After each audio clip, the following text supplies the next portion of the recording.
فأعوذ بالله السميع العليم من الشيطان الرجيم من همزه ونفخه ونفثه بسم الله الرحمن الرحيم ولقد أرسلنا إلى ثمود أخاهم صالحا أن اعبدوا الله فإذا هم فريقان يختصمون قال يا قوم لم تستعجلون بالسيئة قبل الحسنة لولا تستغفرون الله لعلكم ترحمون قالوا طيرنا بك وبمن معك قال طائركم عند الله بل أنتم قوم تفتنون سبحانك لا علم لنا إلا ما علمتنا إنك أنت العليم الحكيم رب اشرح لي صدري ويسر لي أمري واحلل عقدة من لساني يفقه قولي واحلل عقدة من لساني يفقه قولي.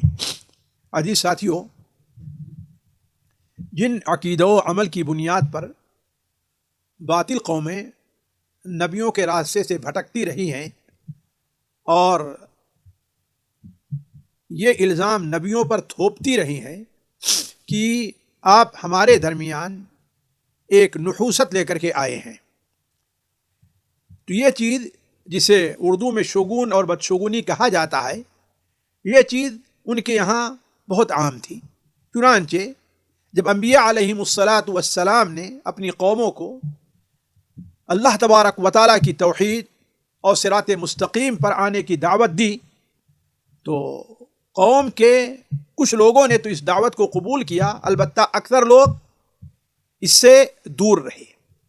نتیجہ یہ ہوا کہ وہاں اس قوم کے لوگ دو حصوں میں بٹ گئے. جو لوگ نبیوں کی مخالفت کرتے تھے وہ نبیوں کو اور نبیوں کے سچے پیروکاروں کو یہ کہہ کر کے ان پر الزام دھرتے تھے کہ آپ ہمارے درمیان پھوٹ اور اختلاف کا سبب بن گئے ہیں. یہ آپ کی آمد کی نحوست ہے کہ ہم جہاں ایک ساتھ تھے، ہمارے اندر کوئی اختلاف نہیں تھا، آپ کی وجہ سے ہم دو گروپ میں بٹ گئے ہیں. مثال کے طور پر ایک مثال میں آپ کے سامنے رکھتا ہوں. سورہ نمل میں اللہ تبارک و تعالیٰ نے حضرت صالح علیہ الصلاۃ والسلام کا جب واقعہ ذکر کیا تو اللہ تعالیٰ فرماتا ہے وَلَقَدْ أَرْسَلْنَا إِلَىٰ ثَمُودَ أَخَاهُمْ صَالِحًا أَنِ اعْبُدُوا اللَّهَ. جب ہم نے قوم ثمود کی طرف ان کے بھائی حضرت صالح علیہ الصلاۃ والسلام کو رسول اور نبی بنا کر کے بھیجا تو حضرت صالح علیہ السلام نے انہیں دعوت دیتے ہوئے کہا کہ اعبدوا اللہ، تم صرف ایک اللہ کی عبادت کرو. جو اللہ کو چھوڑ کر کے اپنے بہت سے لوگوں کو تم نے اپنا معبود بنا رکھا ہے، انہیں چھوڑ کر صرف اللہ تبارک و تعالیٰ کی طرف آؤ. تو ہوا کیا؟ فَإِذَا هُمْ فَرِيقَانِ يَخْتَصِمُونَ. آپس میں اختلاف کرنے والے، لڑنے والے، بعض مباحثہ کرنے والے دو گروپ پیدا ہو گئے. تو جو دوسرا گروپ تھا تو صالح علیہ السلام نے اس موقع پر اپنی قوم کو نصیحت کرتے ہوئے کہا یا قوم لم تستعجلون بالسیئۃ قبل الحسنہ. اے قوم کے لوگوں، تم حسنہ اور نیکی سے پہلے برائی کو کیوں دعوت دے رہے ہو؟ اللہ تعالیٰ کی نعمتوں کے بجائے اللہ کے عذاب کو دعوت کیوں دے رہے ہو؟ لولا تستغفرون اللہ. تم لوگ اللہ تعالیٰ سے استغفار کرو، شرک سے توبہ کرو، اور یہ سبب بنے گا اللہ تبارک و تعالیٰ کی رحمت کا. تو اس وقت ان لوگوں نے کیا کہا تھا؟ طیرنا بک وبمن معک. ہم آپ اور آپ کے ساتھ جو لوگ ہیں انہیں ہم منحوس سمجھتے ہیں، ان کے ذریعے بدشگونی ہم لیتے ہیں. تو یہ گناہ اور یہ کبیرہ جو شرک کی ایک قسم ہے، اگرچہ شرک اصغر صحیح، یہ بہت قدیم اور بڑی پرانی ہے. قوم موسیٰ علیہ السلام میں ان کا ذکر ملے گا، سورہ یاسین میں جن اہل قریہ کا ذکر ہے ان میں اس کا ذکر ملے گا، ان سے پہلے حضرت صالح علیہ السلام جن کی ابھی ہم نے مثال دی اس میں ان کا ذکر ملے گا، اور ہمارے نبی کے زمانے میں تو اس کا ذکر پایا ہی جاتا ہے. لہذا یہ دیکھنے کی ضرورت ہے کہ آخر یہ شگون بد کیا چیز ہے. دیکھیے، شگون فارسی کا لفظ ہے جو سنسکرت کے لفظ شوگن سے لیا گیا ہے. شو کے معنی ہوتا ہے اچھے کے، اور گن کے معنی نتیجہ کے، یعنی اچھا نتیجہ. تقریباً یہی معنی عربی میں فال کے ہیں، جیسے کہ اللہ نے فرمایا کہ وَأَحْسَنُهُ الْفَالِ وَأُحِبُّ الْفَالِ، یعنی اچھے نتیجے کی امید اور خواہش، یہ فال ہے اور یہی شگون ہے. اس کے برعکس ہے بدفالی اور شگون بد. عمومی طور پر قرآن اور حدیث میں شگون بد کے لیے التطیر یا الطیرہ کا لفظ استعمال ہوا ہے. اس کی وجہ ہے کہ عرب کے لوگ عام طور پر انہیں شگون یا برا شگون لینا ہوتا تھا تو چڑیوں کی حرکت، ان کی آواز اور ان کے دائیں یا بائیں اگر ان کی حرکت ہے، جانا ہے، تو اس سے وہ لوگ شگون لیا کرتے تھے۔ مثال کے طور پر ایک شخص کسی مقصد کے لیے جا رہا ہے، اب جب اپنے آبادی سے نکلتا تو تھوڑی دیر رک جاتا اور انتظار کرتا کہ یہاں سے کوئی دیکھیں چڑیا بیٹھی ہوئی تو نہیں ہے، کسی درخت پر تو نہیں، یہاں تو نہیں ہے، سامنے تو نہیں ہے۔ اگر اسے کوئی چڑیا نظر آ جاتی تو اسے وہ اڑاتا، اگر وہ دائیں طرف اڑتی تو سمجھتا کہ یہ شگون ہمارے لیے صحیح ہے، ہمیں یہ کام کرنا چاہیے، اور اگر بائیں طرف چلی جاتی تو یہ سمجھتا کہ ہاں یہ ہمارے لیے بہتر نہیں ہے، ہمیں یہ کام نہیں کرنا چاہیے، واپس چلا آتا۔ اور اگر سیدھے جاتی، جسے سوانح کہا کرتے تھے، اگر اس طریقے سے چلی جاتی سیدھے تو دوبارہ کسی چڑیے کا انتظار کرتے کہ اس کو دیکھیں کہ کدھر یہ اڑتی ہے۔ تو کہنے کا مطلب چونکہ وہ لوگ چڑیوں کے ذریعے، ایک مثال ہم نے دیا، یہ شگون لیا کرتے تھے، اس لیے اسے تطیر اور طیرہ کہا گیا ہے۔ پھر بعد میں اس کا استعمال ہر اس چیز کے لیے لیا جانے لگا جس پر برا شگون یا فعل بد کا اطلاق ہوتا ہے۔ اسی لیے اصطلاح میں اس کو سمجھنے کے لیے یہ سمجھیے کہ کسی چیز کو دیکھ کر یا کوئی آواز سن کر یا کسی چیز کے وجود سے برے نتیجے کی توقع کرنا، یہی بدفعلی یا بدشگونی ہے۔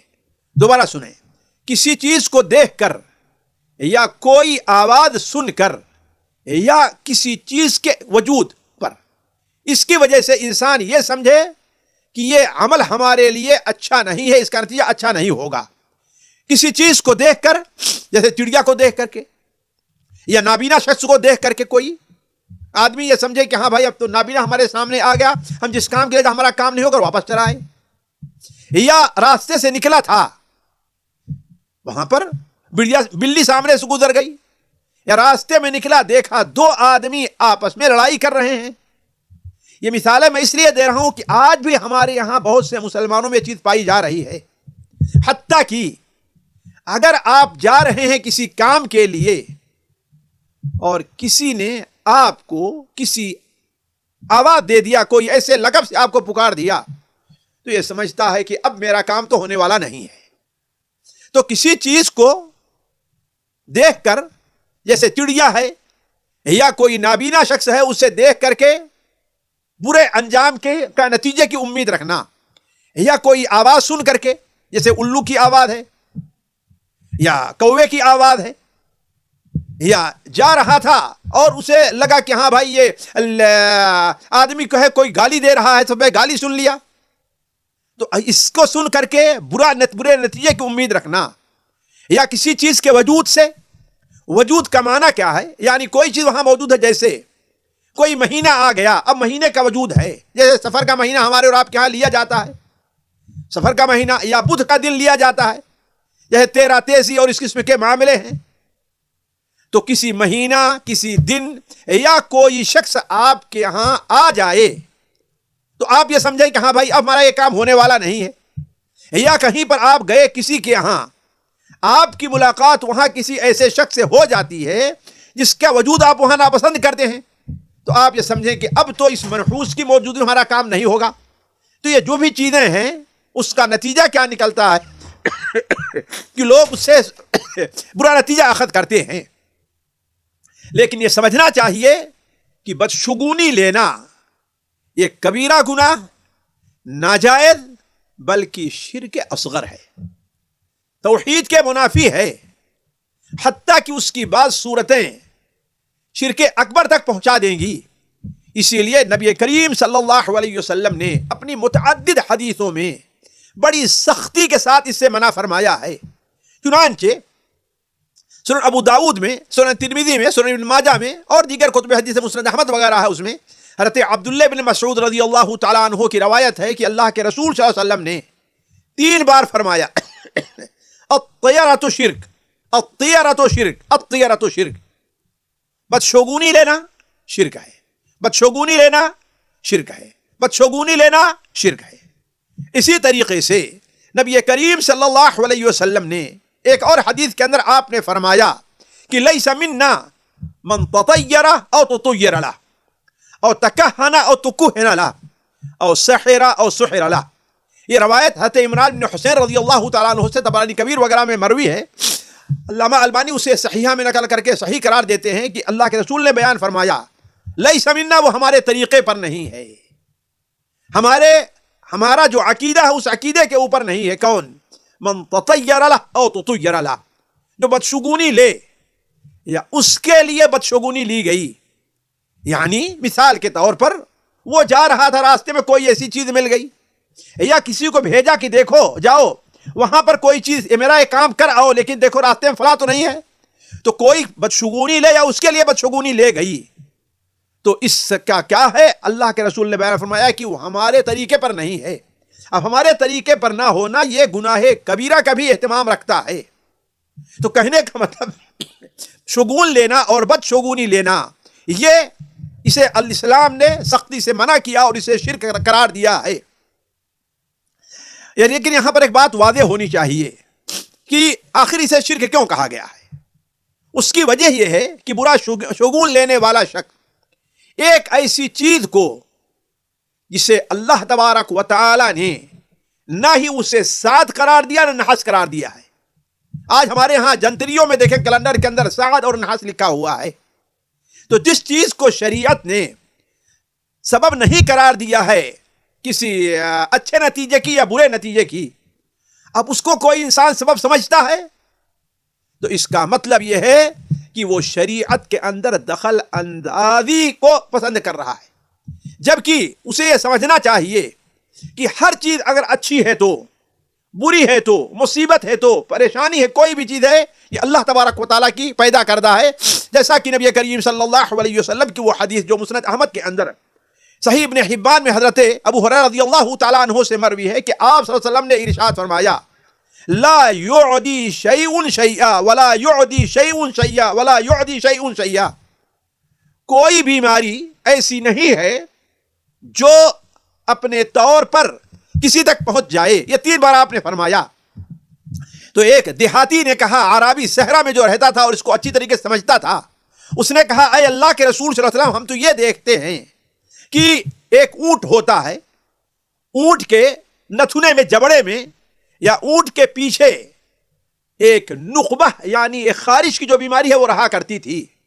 اب اگر اسے اس اونٹ کو صحیح اونٹوں کے ریوڑ میں ڈال دیا گیا تو وہ تمام اونٹوں کو کیا کر دیتا ہے؟ ایسا کر دیتا گویا ہر ایک کو یہ خارش ہوئی ہے. تو یہ سن کر کے نبی کریم صلی اللہ علیہ وسلم کچھ دیر تو خاموش رہے اور پھر آپ نے فرمایا کہ ما اعد الاول، آخر پہلے اونٹ کو کہاں سے یہ بیماری لگی ہے؟ تو جہاں سے پہلے اونٹ کو یہ بیماری لگی ہے وہیں سے دوسرے اونٹ کو بھی لگ سکتی ہے. پھر اس کے بعد آپ صلی اللہ علیہ وسلم نے ارشاد فرمایا لا عدوى، اس لیے کہ بعض بیماریوں کے بارے میں لوگوں کا عقیدہ ہے کہ یہ بیماری ہر حالت میں ہمیں لگ ہی جائے گی، جبکہ بیماری کا لگنا بھی اللہ تبارک و تعالیٰ کی قدرت سے ہے، اللہ تعالیٰ کی قدرت سے ہے. ہم سے اور آپ سے مطالبہ ہے کہ ہم وہ تمام اسباب اختیار کریں کہ ہمیں یہ بیماری نہ لگے، لیکن ہم یہ عقیدہ نہ رکھیں کہ ہاں بھائی یہ بیماری اگر ہم لاکھ اسباب استعمال کریں پھر بھی لگ سکتی ہے، ہم کو ایسا نہیں ہے. ولا سفر، اور سفر کا مہینہ بھی منحوس نہیں ہے. جس سے کہ بہت سے لوگ سفر کے مہینے کو آج بھی مسلمانوں میں بدقسمتی سے یہ چیز ہے کہ سفر کو سفر کہتے ہی نہیں ہے، سفر کو 13 تیزی کا مہینہ کہتے ہیں اور اس مہینے کے اندر کوئی بھی شادی بیاہ سفر وغیرہ نہیں کرتے. ولا حامتا، حامہ کا 2 معنی کیا گیا ہے، ایک معنی تو الو کیا گیا ہے، اس لیے کہ الو کو منحوس سمجھا جاتا ہے، جبکہ نعوذ باللہ من ذالک الو یہ اللہ تبارک و تعالیٰ کی ایک مخلوق ہے، اور اللہ تبارک و تعالیٰ کی مخلوق کو اللہ نے تسبیح بیان کرنے والی بنایا ہے، نہ ایک اسے منحوس بنایا ہے. اللہ نے اس کے بعد آپ نے کیا بیان فرمایا؟ اللہ کے رسول صلی اللہ علیہ وسلم نے خلق اللہ کل نفس فکتب حیاتها وموتها ومصیباتها ورزقها. اللہ تبارک و تعالیٰ نے ہر انسان کو پیدا کیا، اس کی زندگی کو پیدا کیا، اس کی مصیبت کو پیدا کیا، اس کا رزق سارا کچھ اللہ تبارک و تعالیٰ نے لکھ دیا ہے. تو کہنے کا مطلب یہ ہے ساتھیوں کہ یہ شگون لینا اور بدشگونی لینا یہ اسلام کے اندر منع اور شرک ہے، اور اس کی وجہ علماء نے یہ بیان کی ہے کہ شگون بد لینے والے نے اللہ تبارک و تعالیٰ پر توکل چھوڑ کر کے غیر اللہ پر اعتماد کیا ہے۔ آپ کسی کام کے لیے جا رہے ہیں، اس کے لیے اللہ تبارک و تعالیٰ نے آپ کو، اگر تردد ہے، استخارہ کی نماز پڑھیے، آپ دعا کیجئے، آپ ان اوقات کا اختیار کیجئے جن اوقات کو اللہ نے مبارک بنایا ہے، جیسے اللہم بارک لامتی فی بکورہا، اور اللہ تبارک و تعالیٰ پر توکل کر کے آپ نکل جائیے۔ راستے میں آپ کے چوہا آتا ہے، بلی آتی ہے، ان چوہا اور بلی کو منحوس سمجھنا، میں تو سمجھتا ہوں کہ شاید وہ انسان خود ہی منحوس ہے، ورنہ اللہ تعالیٰ کی اس مخلوق کو کوئی منحوس نہ سمجھتا۔ اسی طریقے سے ایک ایسی چیز جس کا نفع اور ضرر اس کو شریعت نے فائدے اور نقصان کا سبب نہیں قرار دیا۔ اللہ تبارک و تعالیٰ نے ہمیں جو شریعت دی ہے وہ شریعت کامل ہے۔ حضرت ابو سعید خدری کی اس روایت پر غور کریں کہ اللہ کے رسول صلی اللہ علیہ وسلم نے ہر وہ چیز جو ہمیں جنت کے قریب کرے اور جہنم سے دور کرے، ہمیں ہر اس چیز کا حکم دے دیا ہے، اور جو چیز ہمیں جہنم کے قریب کرے اور جنت سے دور کرے، اللہ تبارک و تعالیٰ نے ہمیں اس سے روک دیا ہے۔ بلکہ آپ صلی اللہ علیہ وسلم کے بارے میں تو یہاں تک کہا صحابی نے کہ اگر آسمان پر کوئی چڑیا اڑ رہی ہے تو اللہ نے اس کا بھی حکم ہمیں بیان کر دیا ہے۔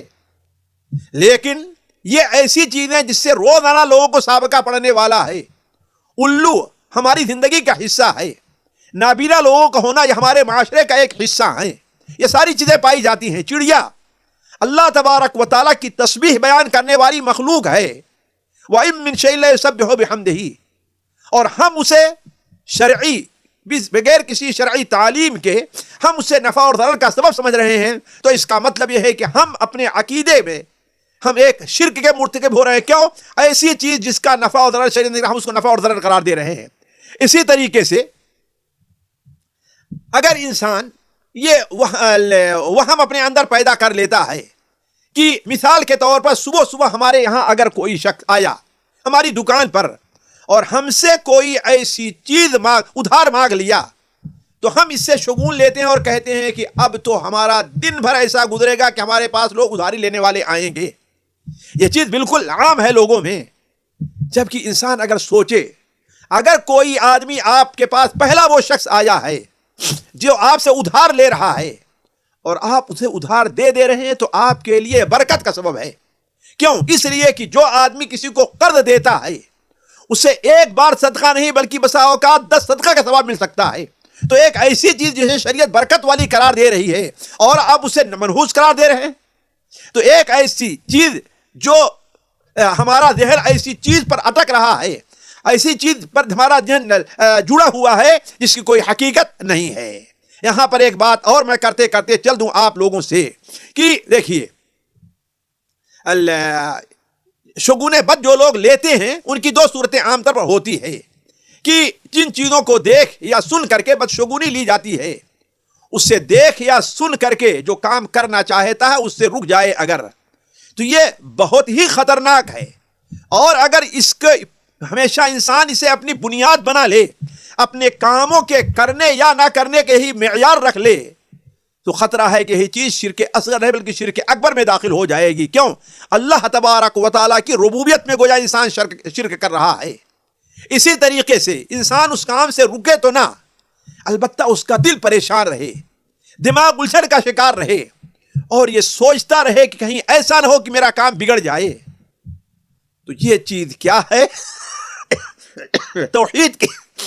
توحید کے منافی ہے یہ چیز، اور اس سے انسان کے توحید کے اندر خلل واقع ہوتا ہے جو شرک اصغر ہے۔ البتہ یہاں پر ایک چیز اور میں آپ لوگوں کے سامنے رکھ دوں جو بہت سے لوگوں کو درپیش آتی ہے، وہ یہ ہے کہ بہت لوگ جو ایسا ہوتا ہے کہ اپنے ایسے معاشرے میں رہتے ہیں جہاں یہ چیزیں بہت عام ہوتی ہیں، تو اگرچہ وہ مومن ہیں، اگر اپنے ایمان کے اندر پختہ نہیں ہوتے، اب اگر ایسی کوئی چیز سامنے آ گئی تو شیطان جو ہمارا دشمن ہے وہ ہمارے دل میں وسوسہ ڈالتا ہے کہ کہیں ایسا نہ ہو کہ ہمارے اندر یہ چیز آج ہمارا یہ کام بگڑ جائے، یہ وسوسہ ڈالتا رہتا ہے شیطان۔ ایسے موقع پر ایک مومن کو کیا کرنا چاہیے؟ ایک مومن کو ایسے موقع پر سب سے پہلے اللہ تبارک و تعالی پر توکل کا دامن پکڑ لینا چاہیے۔ جیسا کہ حضرت عبداللہ ابن مسعود رضی اللہ عنہ کی وہ حدیث جو مسند احمد میں، سنن ابو داؤد و سنن ابن ماجہ میں ہے کہ اللہ کے رسول نے ارشاد فرمایا کہ 13 شرک ہے 13 شرک ہے 3 بار۔ اس کے بعد عبداللہ مسعود نے فرمایا کہ وما منا الا، ہم میں سے کوئی ایسا آدمی نہیں ہے کہ جس کو یہ وہم نہ گزرتا ہو، لیکن یذہب اللہ بالتوکل، اللہ تعالیٰ توکل کے ذریعے اسے دور فرما دیتا ہے۔ ایک چیز۔ دوسری چیز، جو کام کرنے جا رہا ہے اس کام سے رکے نہیں، وہ کام کرے کہ ہاں ہم کام کریں گے۔ آپ کے یہاں دکان کھولے ایک غریب آدمی، کوئی بچہ آ گیا آپ سے ادھار لینے کے لیے، شیطان آپ کے دل وسوسہ ڈالے گا، کرے پہلی بار ادھار چلا جایا تو آپ چھوڑیے اس کو اور کہیے کہ نہیں بالکل ہمیں دینا ہے۔ وہ کام کر جائے، اگر اس سے رک جاتا ہے تو گویا یہی چیز شرک ہے۔ جیسا کہ علامہ البانی رحمہ اللہ فوائد تمام وغیرہ کے حوالے سے، نہیں یہ مسند ابن وہب کے حوالے سے ایک حدیث نقل کر دیتے فضالہ ابن عبید کی کہ اللہ کے رسول صلی اللہ علیہ وسلم نے ارشاد فرمایا من ردته الطیرۃ فقد قارف الشرک، جسے بدشگونی اس کے مقصد اس کے کام سے روک دے، جس کام کے لیے جا رہا ہے اگر اس سے رک جاتا ہے تو گویا اس نے وہ کام کیا جس میں شرک ہے یا وہ شرک سے آلودہ ہو گیا ہے۔ یعنی کہنے کا مطلب یہ ہے کہ اصل یہ چاہیے کوئی کام انسان کرنا چاہتا ہے، اگرچہ شیطان 50 وسوسے ڈالے لیکن اس کو نہ چھوڑے، وہ چلا جائے۔ اسی لیے وہ حدیث جو حضرت فضل بن عباس کی مسند احمد کے حوالے سے مروی ہے، سند ضعیف سند سے ہے، بعض علماء نے اسے قوی قرار دیا، لیکن اس معنی میں ہے کہ الطیرۃ ما امضاک او ردک، بدشگونی کب مانا جائے گا تم نے بدشگونی لی ہے؟ اس وقت مانا جائے گا کہ جب تم کام کر کے جو کام کرا اس سے رک جاؤ گے، لیکن اگر تم وہ کام کر گئے تو گویا تم نے بدشگونی نہیں لی۔ تیسری چیز یہ ہے کہ ایسے موقع پر جو کچھ کرنا چاہیے وہ یہ ہے کہ نبی کریم صلی اللہ علیہ وسلم سے دعا کا سہارا لینا چاہیے، اور دعا کے اندر صلاۃ استخارہ بھی داخل ہے۔ کسی چیز کے بارے میں تردد ہے، جائیں گے نہیں ہوگا، رکاوٹ پڑے گی نہیں رکاوٹ پڑے گی، تو انسان کیا کرے؟ صلاۃ استخارہ پڑھ کر کے نکلے، ایک چیز۔ دوسری چیز، جب کہیں ایسی صورتحال پیش آ جائے تو سنن ابو داؤد وغیرہ میں اللہ کے رسول صلی اللہ علیہ وسلم نے لوگوں کو ایک دعا سکھائی ہے، اس پر عمل کرنا چاہیے۔ وہ دعا کیا ہے؟ اللہم لا طیر الا طیرک ولا خیر الا خیرک ولا الہ غیرک۔ یہ ایسی دعا ہے جو عام طور پر ہمارے یہاں رائج نہیں ہے، جبکہ بہت سے لوگ صحیح عقیدے پر ہونے کے باوجود بھی بسا اوقات وسوسے کے شکار ہو جاتے ہیں۔ تو ان لوگوں کے لیے ایسے موقع پر ضروری ہے کہ اس دعا کو یاد کریں اور کہیں اللہم لا طیر الا طیرک، اے اللہ تبارک و تعالی یہ شگونی بدشگونی ساری تیری طرف سے ہے، کیا چیز کس کا نتیجہ اچھا نکلے گا کس کا برا نکلے گا تو جانتا ہے، ولا خیر الا خیرک، اور ہر قسم کا خیر بھی تیری ہی طرف سے ہے۔ اے اللہ ہم اس پر ایمان نہیں لے آتے ہیں، ہم تو یہ ایمان لے آتے ہیں کہ لا الہ غیرک، تیرے علاوہ کوئی عبادت کے لائق نہیں ہے۔ یہ چند باتیں تھیں جو بدشگونی سے متعلق۔ آج ایک دوسرا کبیرہ جو ہم آپ کے سامنے رکھنا چاہتے ہیں، اس کا تعلق عقائد سے ہے، وہ ہے کہ غیر اللہ کے نام پر ذبح کرنا، غیر اللہ کے نام پر ذبح کرنا۔ دیکھیے مقدمے کے طور پر ہم آپ کے سامنے ایک چیز رکھ دے رہے ہیں کہ دیکھیے، پہلی بات ہے کہ ذبح کرنا، یہ خون بہانا، یہ ایک عبادت ہے، اور اس عبادت کی جو ابتدا ہے اس عبادت کی ابتدا اللہ تبارک و تعالیٰ کے نام سے ہونی چاہیے۔ یہ تو پہلی چیز ہے، اس کو ذہن میں رکھنا چاہیے۔ کوئی بھی جانور چھوٹا ہے یا بڑا ہے جس کا کھانا ہمارے اور آپ کے لیے جائز قرار دیا گیا ہے، اس کے لیے ضروری ہے کہ وہ ذبح کیا جائے تو کیا کیا جائے؟ اللہ کے نام سے ذبح کیا جائے۔ دوسری چیز، ذبح یہ اللہ تبارک و تعالیٰ کی عبادت ہے، ذبح اللہ تعالیٰ کی عبادت ہے۔ یعنی اگر کوئی آدمی تقرب الی اللہ کے لیے یہ جانور ذبح کرتا ہے، کوئی جانور چھوٹا یا بڑا، تو وہ تو اللہ تعالیٰ کی گویا ذبح خون بہا کے اللہ کی مدد کر رہا ہے۔ لیکن اگر کسی اور کے لیے ذبح کرتا ہے اس کا تقرب حاصل کرنے کے لیے، وہ کوئی بھی آدمی ہے، چھوٹا ہے بڑا ہے، نیک ہے بد ہے، دنیا دار ہے غیر دنیا دار، کسی کے لیے بھی کرتا ہے وہ، تو غیر اللہ کو راضی کرنے کے لیے تو یہی گویا کی عبادت غیر اللہ کو، یہ عبادت جو ہے غیر اللہ کے حوالے کر دے رہا ہے۔ اس لیے ذبح کرنا ایک عبادت ہے۔ صرف اللہ کے نام سے اور اللہ ہی کے لیے کی جا سکتی ہے۔ اگر اس کا مقصد کسی اور کی رضا، اس کا تقرب یا اس کی ناراضگی کا خوف رہا تو یہی چیز شرک میں داخل ہو جائے گی، اور جگہ کے لحاظ سے یہ شرک بدلتا رہے گا، شرک اکبر ہے یا شرک اصغر ہے۔ اسی لیے اللہ تبارک و تعالیٰ نے دیکھیں قرآن مجید کے اندر ذبح کو یہ نماز جیسی عبادت کے ساتھ بیان کیا ہے کہ نماز گویا کی ان اہم عبادات میں ہے جن کا تعلق انسان کے بدن سے ہے، اور ذبح کرنا ان اہم عبادات میں ہے جن کا تعلق انسان کے مال سے ہے۔ دیکھیں قرآن مجید میں آپ کو دو جگہ یہ چیز ملے گی، قل ان صلاتی و نسکی و محیا و مماتی للہ رب العالمین، آپ کہیے کہ میری نماز و نسکی اور میری قربانی، ہمارا مرنا اور ہمارا جینا للہ رب العالمین۔ اسی طریقے سے اللہ کے رسول صلی اللہ علیہ وسلم کو جب اللہ تبارک و تعالیٰ نے کوثر جیسی نعمت عطا فرمائی، انا اعطیناک الکوثر، تو اس پر شکریہ کے لیے اللہ تبارک و تعالیٰ نے اپنے نبی کو دو عبادت کا حکم دیا ہے، ایک نماز کا اور ایک قربانی کا، فصل لربک وانحر۔ اس لیے یہ بات ہمیشہ ذہن میں رکھنی چاہیے کہ جانور کا جو ذبح کرنا ہے وہ اگر کسی اور کی تقرب کے لیے ذبح کیا گیا، اس کی محبت میں ہے، اس کی تعظیم میں ہے یا اس کے خوف سے ہے، تینوں چیزیں ہو سکتی ہیں۔ کسی کی محبت میں ہے، کسی کی تعظیم میں ہے یا کسی کے خوف سے ہے، اس لیے کہ یہ تینوں چیزیں جو ہے وہ دل کی عبادات ہیں، تو وہ چیز کیا ہوگی؟ شرک میں داخل ہوگی۔ نبی کریم صلی اللہ علیہ وسلم کا ارشاد ہے وَلَعَنَ اللَّهُ مَنْ ذَبَحَ لِغَيْرِ اللَّهِ۔ حضرت علی رضی اللہ تعالیٰ عنہ کی روایت، یہ صحیح مسلم، سنن نسائی وغیرہ میں، سنن ابو داؤد وغیرہ میں بھی ہے کہ لعن اللہ، اللہ تبارک و تعالیٰ کی لعنت ہے اس شخص پر جو غیر اللہ، اللہ کے علاوہ کسی اور کے لیے ذبح کرتا ہے۔ یہ غیر کوئی بھی ہے، خواہ وہ نبی ہے، وہ ولی ہے، وہ زندہ ہے، وہ مردہ ہے، وہ انسان ہے، وہ حیوان ہے، یہ تمام جو کچھ ہیں ذبح کی یہ تمام صورتیں کیا ہیں اس میں داخل ہیں۔ اسی طریقے سے یہ بھی بات ذہن میں رکھیں، ذبیحہ چاہے کسی بڑے جانور کا ہے، چھوٹے جانور کا ہے، کوئی ایسا جانور ہے جس سے ذبح کیا جائے اور اس کو کھایا جائے، یا کوئی ایسا جانور ہے جس کا ذبح کرنا، جس کا کھانا جائز نہیں ہے، سبھی اسی حکم میں آئیں گے۔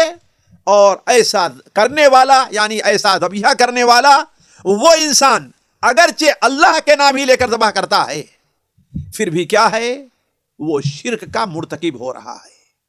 یہاں پر دو باتیں میں آپ کے سامنے رکھتا ہوں۔ پہلی بات تو یہ ہے کہ دیکھیے ذبح کرنے کی کئی صورتیں ہو سکتی ہیں۔ پہلی صورت تو یہ ہے کہ جانور اللہ تبارک و تعالیٰ کا نام لے کر ذبح کیا جائے اور اللہ تعالیٰ کا تقرب حاصل کرنے کے لیے ذبح کیا جائے۔ یہ ایسی چیز ہے جو ہم سے مطلوب ہے اور یہ وہ عبادت ہے جو خالص اللہ کے لیے ہے اور یہ جائز ہے۔ دوسری صورت یہ ہے کہ انسان ذبح کرے تو اللہ کے نام سے، لیکن مقصد کسی اور کا تقرب حاصل کرنا ہے، کسی پیر کا تقرب حاصل کرنا ہے، کسی ولی کا تقرب حاصل کرنا ہے، کسی بادشاہ کا تقرب حاصل کرنا ہے، تو یہ چیز جگہ جگہ اور اس کے لحاظ سے شرک ہوگی، شرک اصغر یا شرک اکبر۔ دوسری چیز غیر اللہ کا نام لے کر اس سے ذبح کیا جائے، تیسری چیز، اور اللہ کا تقرب حاصل کرنے کے لیے ذبح کیا جائے، تو یہ چیز بھی ناجائز اور حرام ہوگی۔ کیوں؟ اس لیے کہ کوئی بھی جانور اگر اسے بسم اللہ پڑھ کر نہیں ذبح کیا جاتا ہے، لا تاکلوا مما ولا فلا تاکل ما لم یذکر اسم اللہ علیہ، قرآن مجید میں اللہ نے کئی جگہ بیان کیا، اور نبی کریم نے ارشاد فرمایا ما انہر الدم وذکر اسم اللہ فکلوا۔ دو شرطیں ہیں، خون بہایا جائے یعنی مردار نہ ہو اور اسے جھٹکا نہ دیا گیا ہو، اس کا خون ذبح کیا گیا ہو اور اس پر اللہ کا نام لیا گیا تو وہ چیز جائز ہے۔ لہذا اگر کوئی جانور اللہ کا نام ہی لے کر کے اللہ کی رضا کے لیے ذبح کیا جائے لیکن اس پر اللہ کا نام نہیں لیا، غیر اللہ کا نام لیا گیا ہے، تو وہ چیز بھی ناجائز اور حرام ہوگی۔ اسی طریقے سے اگر کوئی جانور، چوتھی صورت، غیر اللہ کا نام لے کر کے اور غیر اللہ کے رضا تقرب کے لیے ذبح کیا جائے تو یہ چیز بھی کیا ہے؟ شرک ہوگی۔ ہاں ایک بات ذہن میں رہے کہ اگر کوئی شخص ایک جانور ذبح کرتا ہے لیکن اللہ کے نام سے، لیکن اس کا مقصد تقرب نہیں ہے، اس کا مقصد عام عادت کے مطابق جانور کا گوشت کھانا ہے، لہذا وہ چیز کیا ہوگی؟ جائز ہوگی، اس لیے کہ ذبح کی جو شرط پائی گئی کھانے کی ہے، البتہ قصد اس کا کیا ہے؟ وہ کوئی خالص دنیاوی ہے جس کی ہمیں اور آپ کو اللہ نے اجازت دی ہے، اللہ تعالیٰ نے اجازت دی ہے۔ اسی طریقے سے ایک بات اور یہ ذہن میں رکھیں کہ یہ معمولی سے معمولی جانور ہی کیوں نہ ہو، اگر وہ غیر اللہ کے نام پر ذبح کیا گیا تو وہ اتنا خطرناک ہے کہ انسان کی عاقبت برباد ہو سکتی ہے، جیسا کہ امام ابن ابی شیبہ رحمہ اللہ اپنی کتاب مصنف کے اندر، امام احمد حنبل رحمہ اللہ اپنی کتاب الزہد میں حضرت سلمان فارسی رضی اللہ تعالیٰ عنہ سے نقل کرتے ہیں کہ ایک شخص، بعض لوگ سے حدیث بیان کرتے ہیں، وہ حدیث نہیں ہے، حضرت سلمان فارسی کا قول ہے، اور ایسا لگتا ہے کہ سلمان فارسی رضی اللہ تعالیٰ عنہ چونکہ نصرانی تھے اور وہ نصرانیت کا انہیں اچھا علم تھا، بڑے بڑے علماء کا نصارہ کے انہوں نے ساتھ کیا تھا، تو اس لیے ان سے سیکھا ہوگا۔ وہ کیا سیکھا؟ کہ ایک شخص ایک مکھی کی وجہ سے جنت میں گیا ہے اور دوسرا شخص ایک مکھی کی وجہ سے جہنم میں گیا۔ پھر اس کی صورت کیا بتائی کہ دو آدمی کسی راستے سے جا رہے تھے اور راستے میں کوئی وہاں پر بت خانہ یا کوئی ایسا تھا، اور جو لوگ وہاں راستے تھے، جیسے ہمارے یہاں بھی لاٹھی لگا کر کے کھڑے رہا کرتے ہیں کہ ہاں بھائی وہاں پر ان پر چڑھانے کے لیے کچھ تمہیں دینا ہے، تو وہاں لوگوں نے ان دونوں کو روک لیا اور ان سے کہا کہ ہاں بھائی اس بت کے اوپر تم کو چڑھاؤ، تو ان لوگوں نے کہا کہ ہم اللہ کے علاوہ کسی اور کے لیے کچھ نہیں چڑھاتے، خالص ہمیں چڑھانا ہے اللہ تعالیٰ کے لیے۔ تو ان میں سے ایک شخص نے کہا مکھی، مکھی کی کیا اہمیت ہے، لو پکڑو، یہ مکھی ہے، اس کو پکڑا، مارا اور کہا تمہارے بت کے نام سے چڑھ۔ اور دوسرے نے کہا کہ دیکھیے بھائی ہم اللہ کے علاوہ کسی اور کے نام سے نہیں، اس لیے کہ بسا اوقات جو باطل پرست ہوتے ہیں، باطل پرست، ان کے یہاں شیطان انہیں اپنے بڑوں کے قریب اس قدر کر دیتا ہے کہ انہیں کچھ دکھائی نہیں دیتا۔ مثال کے طور میں آپ سے بتاؤں، اگر کوئی شخص جوتا چپل لے کر کے مسجد میں چلا جائے اور مسجد میں کہیں پر رکھ دے تو کوئی اس کو ڈانٹے گا نہیں، بلکہ مسجد ہی کے احاطے میں کیا ہے، وہ جگہیں بنائی ہوئی ہیں جہاں پر جوتا رکھا جائے، بلکہ بعض وہ جگہیں ہیں جہاں نماز پڑھی جاتی ہے اور سامنے ایسے رکھا ہوا ہے۔ ہمارے ہم مسجدوں میں دیکھیں، بڑے شہروں کے اندر آپ چلے جائیں، دلی کے اندر، بامبے میں، کلکتہ میں، تو مسجد کے اندر بھی جائیں گے تو آپ کے لیے جگہ بنی ہوئی ہے۔ لیکن اگر کسی مزار پر آپ چلے جائیں، جوتا لے کر کے ہاتھ میں لے کر کے پہنے نہیں، تو دیکھیے آپ کو مصیبت آ سکتی ہے، آپ کو ہو سکتا ہے کہ نعوذ باللہ من ذالک آپ کے ساتھ مار پیٹ بھی ہو جائے۔ تو ان لوگوں کو یہ بات بہت بری لگی کہ ہمارے یہ بت کے اوپر، ہمارے یہ بابا کے اوپر نہیں چڑھائے گا، لہذا دوسرے کو قتل کر دیا۔ تو جس کو قتل کر دیا وہ جنت میں گیا ایک ہی مکھی کے نہ چڑھانے کی وجہ سے، اور دوسرا جہنم میں گیا ایک مکھی چڑھانے کی وجہ سے۔ اس سے اندازہ لگا سکتے ہیں کہ غیر اللہ کے لیے، غیر اللہ کے نام پر کوئی جانور ذبح کرنا شریعت کی نظر میں کس قدر قبیح ہے۔ بلکہ ایک بات اور یہاں پر ذہن میں رہنی چاہیے، شریعت کی نظر میں یہ اس قدر قبیح ہے کہ اگر کوئی شخص کسی ایسی جگہ پہ جا کے جانور ذبح کرتا ہے جہاں پر غیر اللہ کے نام پر جانور ذبح کیے جاتے ہیں، اور وہ جانور جو لے کر کے جا رہا ہے اللہ کے نام پر ذبح کرے گا، اس نقطے کے اوپر غور کریں، اس لیے کہ بہت سے لوگ سوال کرتے ہیں کہ فلاں جگہ جو ہے وہ عرس لگا ہوا ہے، ہم اس میں ہوٹل کا انتظام کریں کہ نہیں، تجارت کریں کہ نہیں، وہاں پر ہم یہ دیں کہ نہیں۔ یہ چیز شریعت کی نظر میں خطرناک ہے، اس پر غور کریں آپ کہ اگر کسی جگہ پر کوئی غیر اللہ کے نام پر کبھی جانور ذبح ہوا کرتے تھے، اب اگر کوئی آدمی اللہ کے نام پر بھی وہاں جانور ذبح کرے اللہ کا تقرب حاصل کرنے کے لیے، تو اس سے بھی روکا جائے گا، اس سے بھی روکا جائے گا۔ یعنی مثال کے طور پر اس کو اس طرح لے لیجیے، اگر کوئی آدمی کسی غلط ارادے سے کہیں جا رہا ہے، یعنی بہت سے لوگ عرس منانے کے لیے جا رہے ہیں، اب اس نیت سے کہ ہاں بھائی یہ انسان ہیں، یہ اللہ کے بندے، انہیں ہم پانی میں ثواب ملے گا، نہیں، یہ بھی ان کے لیے، آپ کے لیے مناسب نہیں کہ ہم ان کی مدد کریں۔ تو اللہ کے رسول صلی اللہ علیہ وسلم نے اس سے بھی منع فرمایا ہے، جیسا کہ سنن ابو داؤد میں یہ روایت بڑے واضح طور پر آئی ہے کہ ایک شخص نبی کریم صلی اللہ علیہ وسلم کے خدمت میں آتا ہے اور کہتا ہے کہ ہم نے نظر مانی ہے کہ بوانا جو ایک جگہ ہے وہاں پر ایک جانور ہم ذبح کریں گے۔ تو آپ نے فرمایا کیا وہاں زمانے جاہلیت میں کوئی بت تو نہیں تھا کہ جس کے نام پر لوگ ذبح کیا کرتے تھے؟ وہاں لوگ اکٹھا ہو کر کے کوئی عید تو نہیں منایا کرتے تھے زمانۂ جاہلیت میں. اس نے کہا نہیں تو آپ نکاح اپنی نظر پوری کرو. تو عرض کرنے کا مقصد یہ ہے ساتھیوں کی وہ کام جو گناہ کبیرہ میں ہیں اور عقائد سے جن کا تعلق ہے وہ شرک اصغر یا شرک اکبر ہو سکتے ہیں. ان میں سے ایک چیز غیر اللہ کے نام پر جانور ذبح کرنا بھی ہے.